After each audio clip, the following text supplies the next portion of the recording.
Hello students.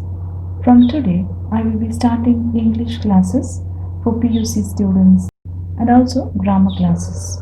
I will be trying to explain the chapters in a very simple way. Please do support by subscribing to my channel and sharing it with your friends. If you want any changes in the way of explanation, do tell me in the comment section. So let us go into the first chapter, Romeo and Juliet. So first, let us see about the author. William Shakespeare. William Shakespeare was an English poet and playwright. His time period was from 1564 to 1616. He is regarded as the greatest writer in English language. William Shakespeare is regarded as the greatest writer in English language. He is also the world's distinguished dramatist. He is considered as England's national poet and bard of Avon. So, William Shakespeare, although not officially, he is considered as England's national poet, and he is also called as the bard of Avon. So, Avon, Stratford-upon-Avon is the birthplace of William Shakespeare. And bard, we can tell it means poet. So bard of Avon means poet of Avon. Avon, Stratford-upon-Avon is the birthplace of William Shakespeare. So he is considered as a poet of that place. His plays have been translated into every living language. So William Shakespeare was an English poet and playwright. He is regarded as the greatest writer in English language, and he is also the world's distinguished dramatist. He is considered as England's national poet and bard of Avon, and his plays has been translated into every living language. Now let us see about the background of this poem, that is Romeo and Juliet.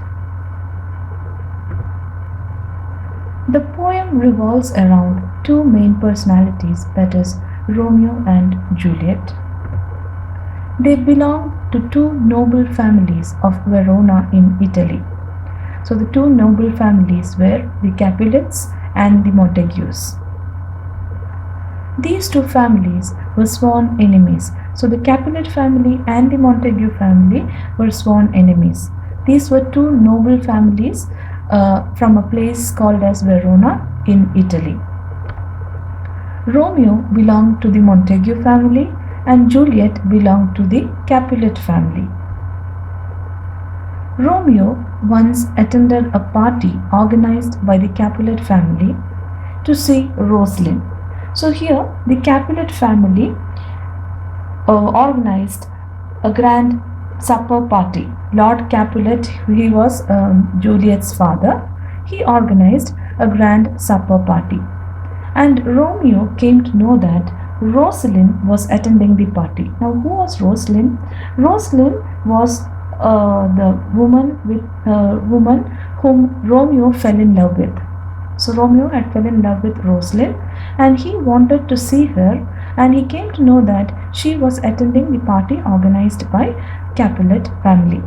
But he cannot go and attend the party because Capulet family and Montague family are enemies. So what he did, he disguised and he attended the party. So he attended the party in disguise. There he sees Juliet on the dance floor, and as soon as he sees her, he is fascinated by her beauty. So as he entered the party, he saw Juliet on the dance floor, and immediately he fell in love with her, or we can tell that he was fascinated by her beauty at the first sight. And he forgets that he has come there to see Rosalind. The following verses express their implicit feeling for one another. It is said that Juliet also saw Romeo, and she also felt a kind of attraction towards him. And the following verses express their feelings for one another. So now let us go into the main part. The first scene here is when Romeo sees Juliet and he describes her beauty. Here, Romeo speaks his thoughts aloud. This is called as a monologue when whatever Romeo thinks about Juliet's beauty, he is speaking aloud. So let us see the line by line explanation of the poem. Romeo.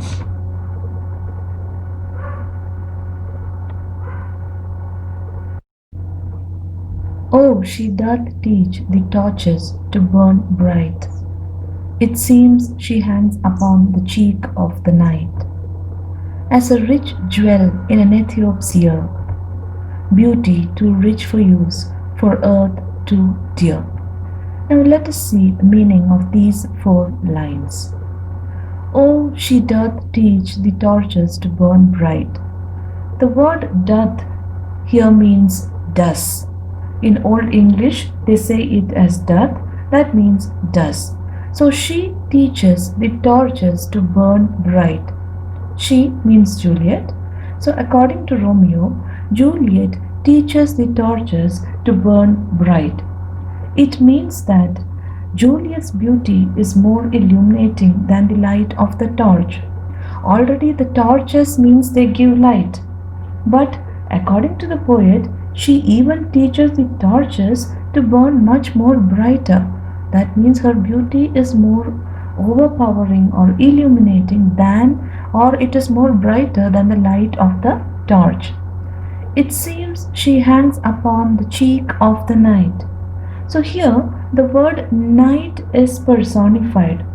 Personification is a figure of speech in which a non-living thing is spoken as having life.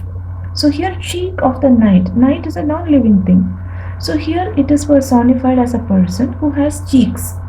So Juliet is said to be looking like she hangs upon the cheek of the night like as a rich jewel in an Ethiope's ear.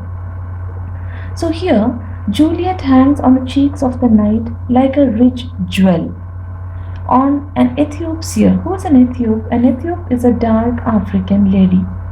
So Juliet looks like a jewelry on the ear of a dark African lady. So here you can imagine how a shining gold jewelry will look on a dark-skinned African. So there is a contrast of color between the dark skin of the African and the golden color of the jewelry. So that golden color will shine on the ear of the dark-skinned African. So like that, Juliet looks as if she hangs upon the cheek of the night. So the night is dark, Juliet is fair. So like a jewelry which is in golden color hangs on the ears of an Ethiop, Juliet looks like she hangs on the cheek of the dark night. Beauty too rich for use, for earth too dear. So here the poet says that the beauty of Juliet is too divine to be used. It is so expensive to be used and it is too dear for the earth. So the first four lines, oh, she doth teach the torches to burn bright. It seems she hangs upon the cheek of the night, as a rich jewel in an Ethiope's ear, beauty too rich for use, for earth too dear. So this is a contrast made by Romeo regarding the beauty of Juliet. Romeo is enchanted by her beauty and he says that it is too divine to be used. That much she is beautiful. Now let us move on to the next line. So shows a snowy dove trooping with crows, as yonder lady over her fellows shows. Yonder here means over there. So he is again comparing Juliet to a snowy dove. Snowy dove means a white color dove. Snowy means the color of snow. So white color here shows purity, beauty. So here Juliet is compared to a snowy dove. And snowy dove, Juliet, when she is standing in between her fellows, that is when she is standing among all other ladies on the dance floor, the other ladies here are compared to crows. You know, crow is black in color and snowy dove is white in color. So Juliet's beauty is contrasted like how a snowy dove is standing in between crows. So when Juliet is compared to snowy dove, other women are compared to crows. That means Juliet's beauty outshines the beauty of other women. She looks much more beautiful than the other woman. She looks like a dove in between crows. So that is how Romeo says about the beauty of Juliet. So shows a snowy dove trooping with crows, as yonder lady over her fellows shows. Now let us move on to the next line. The measure done, I'll watch her place of stand, and touching her, make blessed my rude hand. The measure done. The measure done here means once the dance is done or once the dance is over, I'll watch her place of stand, and touching hers, that is, when I touch Juliet, make blessed my rude hands. So when I am able to touch her, that is, he is willful that he will be able to touch her, and that will make my rude hands blessed. That means that will make my rough hands blessed. That is what Romeo feels. So once the dance is done, he will watch her, and if he touches her, he will feel that his hands are blessed. That is what he says about Juliet. And he also says that his rude hands, that is, his rough hands, will become blessed when he will be able to touch Juliet's hand. Did my heart love till now? Forswear it, sight, for I never saw true beauty in this night. Then he asked himself a question. Did my heart love till now? That is, did I ever fall in love before? So already we have discussed that he has come to the party to meet Rosalind. That is, Rosalind was a lady whom he loved. But after seeing Juliet, Romeo feels that, did my heart till now? Did I love till now? He realized that it is only now that he has found true love. Forswear it, sight. He is telling, I can swear by my sight that I have never seen true beauty till this night. It is only today, it is only in this night that I have seen true beauty. And from that time, the relationship between Romeo and Juliet blossoms. The measure done, I'll watch her place of stand, and touching hers, make blessed my rude hand. Did my heart love till now? Forswear it, sight, for I never saw true beauty in this night. So these are the feelings of Romeo when he saw Juliet on the dance floor. It was a kind of love at first sight. In the second part, Juliet is waiting for Romeo. Romeo plans to come to meet her at night. Why? Because the Capulet family and the Montague families are enemies. So Romeo cannot come to meet Juliet in the daytime. So he plans to come to meet her at night. And here is what Juliet is saying when she waits for Romeo. So she's anxiously waiting for Romeo, and these words are said by her when she is waiting for him. So Juliet is invoking the night. She is inviting the night because Romeo will come at night. So she wants the night to come fast. So let us see what Juliet has to say. Juliet. Come night, come Romeo, come thou day in night. So she is invoking the night. She calls the night, come night. Once the night comes, come Romeo, come thou day in night. So here Romeo is said to be the day in her night. So come night, come Romeo, come thou day in night. Come like the day in my night. For thou will lie upon the wings of the night, whiter than new snow on a raven's back. Here again, Romeo is compared to new snow. New snow is fresh and pure and white in color, And this new snow, when it is on raven's back, raven is a black colored bird. So imagine white colored fresh snow on the back of a black colored bird. So that contrast of colors you can understand. So she is comparing Romeo to new snow on the back of a raven, and for thou will lie upon the wings of the night. So Romeo is said to be coming on the wings of the night. Here the night is again personified to a bird with wings. So Romeo will lie upon the wings of a night. How? Whiter than new snow on a raven's back, like new snow on a black colored bird's back. Come night, come Romeo, come thou day in night, for thou will lie upon the wings of night, whiter than new snow on a raven's back. Gentle night, come loving black-browed night. So here Juliet is calling the night as gentle and loving. She loves the night so much. Why? Because Romeo will come at night. So she calls the night as come gentle night, come loving black-browed night. Why black-browed night? That is, the night will give protection to Romeo, as our eyebrows will protect our eyes. Black-browed night. Browed means eyebrows. Like our eyebrows protect our eyes, the black night will protect Romeo so that no one else will see him. That is what she is meaning by black-browed night. The night will protect her lover like our eyebrows protect our eyes. Come gentle night, come loving black-browed night. Give me my Romeo, and when I shall die. Now she is telling the night to give her her lover. She is so intensely in love. She is asking the night, give me my Romeo. But the next sentence shows us that she feels that something wrong is going to happen. And when I shall die, so what will happen when I die? That is, give me my Romeo. And when I shall die, what should be done?